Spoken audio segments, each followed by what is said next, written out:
Mesdames et messieurs, ravi de vous retrouver et une nouvelle édition de Autour du monde. Autour du monde, on est tous, comme partout dans le monde, focalisés sur les massacres de Gaza.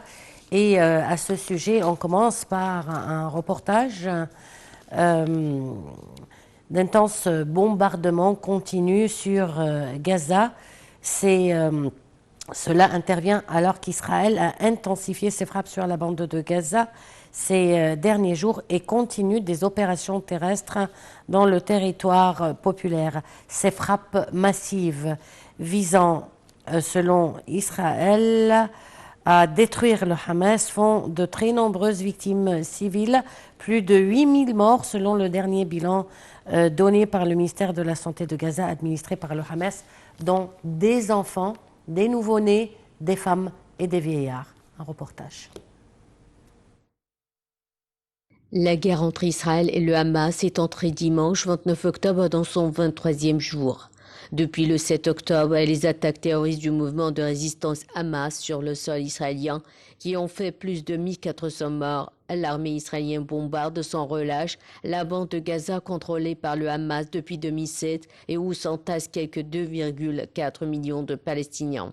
Vendredi soir, l'accès à Internet a été interrompu, a déclaré l'observatoire NetBlocks, un observatoire de la connectivité à Internet. En parallèle, des bombardements ont visé le nord de l'enclave, en particulier les secteurs de Jabalia, Beit Lahia et Beit Hanoun, ce qui a aussi suspendu à la couverture en images le temps du soirée, une première depuis le début du conflit. La défense civile à Gaza assure que des centaines d'immeubles et de maisons ont été entièrement détruits par les frappes israéliennes de la nuit. Tsahal, de son côté, revendique avoir frappé 150 cibles souterraines dans le nord de la bande de Gaza dans la nuit de vendredi 27 à samedi 28 octobre. L'armée israélienne réitère son avertissement aux habitants de Gaza. Le temps dont vous disposez pour vous rendre vers le sud se réduit. L'un des porte-paroles de l'armée israélienne, Daniel Hagari, a répété un appel d'Israël aux habitants du nord de la bande de Gaza et de la ville de Gaza à se diriger vers le sud de l'enclave. Dans un centre d'aide géré par l'ONU à Deir el-Balah, à commune à mi-distance entre la ville de Gaza et le poste frontière avec l'Égypte de Rafah, de l'aide alimentaire est fournie aux locaux ainsi qu'aux personnes déplacées à la suite de l'appel d'Israël à évacuer le nord de Gaza et à se déplacer vers le sud.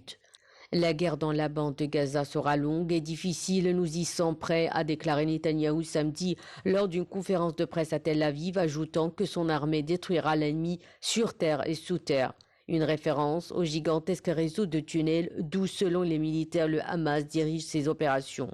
Ces frappes massives, visant, selon Israël, à détruire le Hamas, font de très nombreuses victimes civiles, plus de 8000, selon le dernier bilan donné par le ministère de la Santé de Gaza.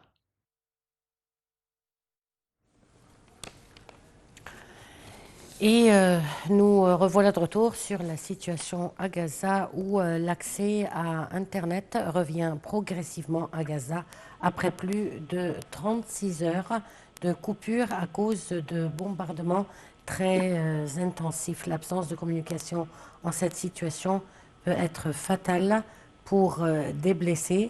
Les frappes de l'armée de l'occupation israélienne survenues dès vendredi, les pires que Gaza ait connues en 3 semaines de guerre, ont provoqué l'interruption brutale des communications et la coupure de l'accès à Internet.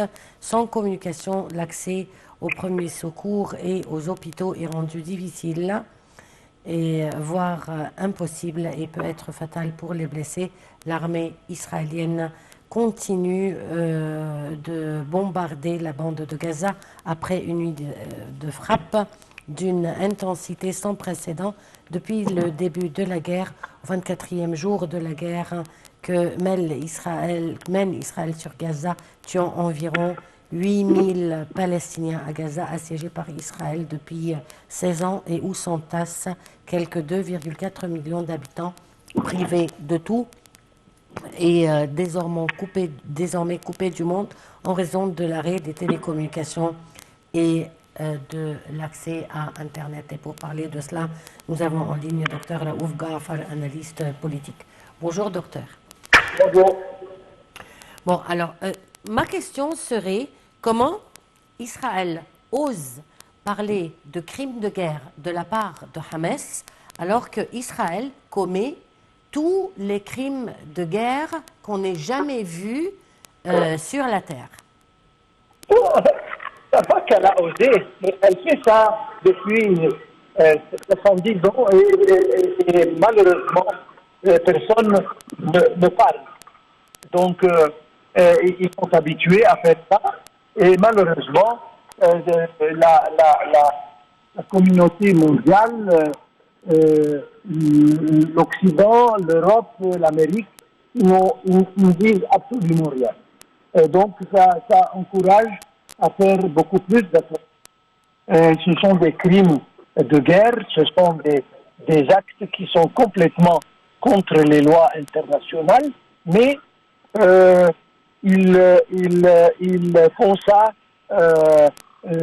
comme vous avez dit, ils répètent ça continuellement, sans cesser, et personne n'ose leur dire quelque chose. Donc, ils osent le faire, mais non, ils le font, et le monde entier n'ose pas leur dire une petite remarque. Ça, c'est malheureux, mais c'est ce qui arrive. Outre les crimes de guerre commis à Gaza sous toutes leurs formes, autre chose, le fait de bloquer les convois ou bien de les retarder, les convois d'aide humanitaire.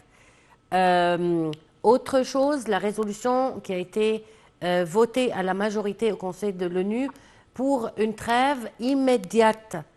Israël, je veux dire, tout ça, c'est comme si elle était complètement absente de la scène internationale. Absolument, ils n'entendent pas. On a beau pris des décisions, l'ONU a beaucoup touché, disons, a pris des résolutions contre ici, et l'Israël n'a jamais fait attention. Vous avez parlé de les convois qui sont interdits. Et on est juste à peut-être 10% des gestes humanitaires de rentrée. On a fait net, et ça s'est fait exprès. C'est-à-dire ce n'est pas une interruption que au bombardement, mais c'est exprès justement pour isoler la bande de Gaza de tout le monde et pour que les atrocités ne soient pas diffusées sur Internet, etc. Donc, ça continue. Vous avez dit des atrocités sans précédent. Espérons que, voilà, pour changer la communauté mondiale, pense qu'il y a des innocents, des femmes, des enfants, des bébés qui sont assassinés chaque jour, et qu'il faut absolument convaincre Israël de s'arrêter.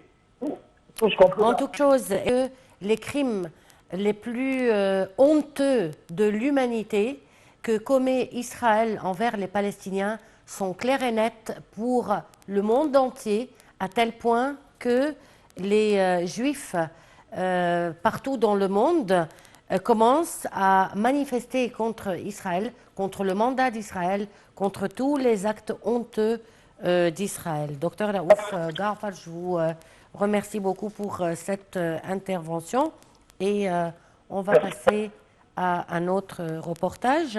Un millier de personnes ont participé ce week-end à des manifestations pro-palestiniennes à travers le monde pour afficher leur soutien aux habitants de Gaza et critiquer l'acte de l'armée et les actes de l'action de l'armée israélienne dans ses efforts d'éradiquer le Hamas après l'attaque terroriste du 7 octobre dernier, les actes les plus honteux de l'humanité et les plus cruels.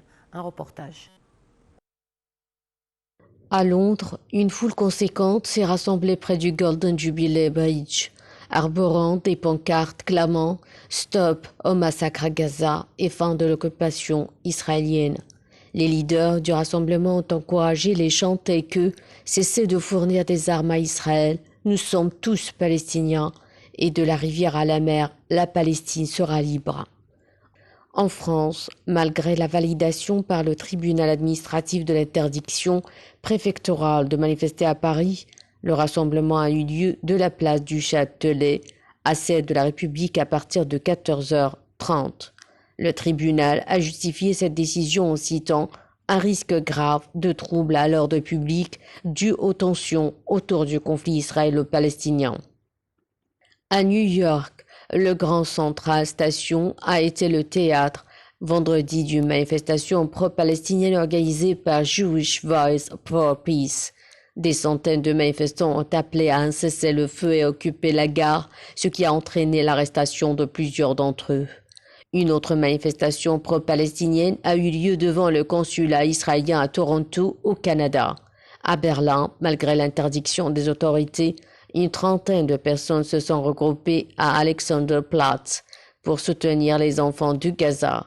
La police a dû intervenir pour disperser les manifestants. À Rome, Amnesty International a organisé une manifestation pour réclamer un cessez-le-feu à Gaza. De même, en Nouvelle-Zélande et en Indonésie, des rassemblements en soutien à la Palestine se sont tenus devant l'ambassade américaine. Enfin, à Istanbul, suite à un appel du président turc Recep Tayyip Erdogan, une immense manifestation a eu lieu. Les médias palestiniens estiment à près d'1 million le nombre des participants. À présent, on va passer à notre nos dernières images et on va vous laisser avec ces images. Khan Younes est une ville palestinienne située dans le sud de la bande de Gaza. Elle tire son nom d'un émir turc du XIVe siècle, Younes al-Nourouzi Khan. La ville était avant 1948 une ville de transit pour les commerçants arabes et les pèlerins en direction de la Mecque. C'était l'une des plus belles villes arabes et regardez ce qu'elle a subi et ce qu'elle est obligée de vivre avec ses habitants aujourd'hui. Je vous laisse avec ces images et merci d'avoir suivi Autour du monde.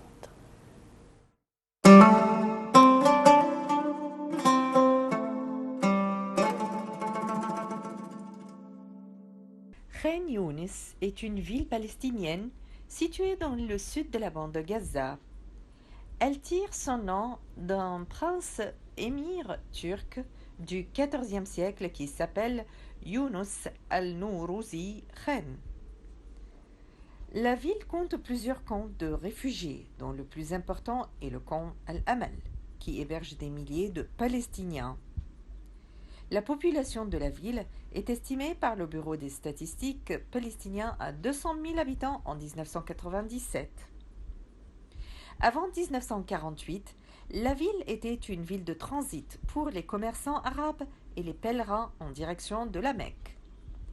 En 1948, la ville a accueilli initialement 35 000 réfugiés palestiniens. Ce Khan caravansérail aux auberges pour les marchands et voyageurs avait souffert du temps et d'attaques qui ont entraîné la destruction d'une grande partie de ses installations. Presque rien n'en subsiste aujourd'hui à part une section de la façade ouest, les vestiges d'un minaret et de la coupole de la mosquée, ainsi que quelques logements. De plan rectangulaire, ces bâtiments sur 2 niveaux s'organisaient autour d'une cour ouverte. Au rez-de-chaussée se trouvait la réception, l'administration et divers services ainsi que l'entreposage des marchandises et les écuries comme dans tous les khans mamelouks. L'étage comptait un grand nombre de petites pièces qui constituaient les quartiers des voyageurs. De la mosquée ne reste qu'une salle carrée recouverte d'une coupole. 3 inscriptions fournissent la date de construction, le nom du constructeur et le blason de l'émir Younous, constitué d'un calice et d'un encrier symbolisant sa position des chansons et de secrétaire. Le Khan bénéficiait d'une implantation stratégique dans cette région fertile aux nombreuses sources, mais loin de toute ville ou zone habitée. Le Khan se distingue par de nombreuses caractéristiques qui le rapprochent d'une architecture militaire. Ses murs très épais font penser à ceux d'un château et son portail est impressionnant. Il possédait ses propres défenses, dont des tours, des meurtrières et, au-dessus de l'entrée, des ouvertures d'où l'on pouvait jeter de l'huile bouillante sur tous les ennemis. Pour toutes ces raisons, le Khan est encore parfois appelé Qal'a ou forteresse par les habitants du lieu. Il était à la fois un lieu d'échange pour les caravanes, un centre commercial régional, une étape pour les armées mamelouks entre le Caire et Damas, et lorsque les activités commerciales se réduisirent à la fin de l'époque mamelouk, les Turcs en firent une caserne pour protéger leur voie de communication.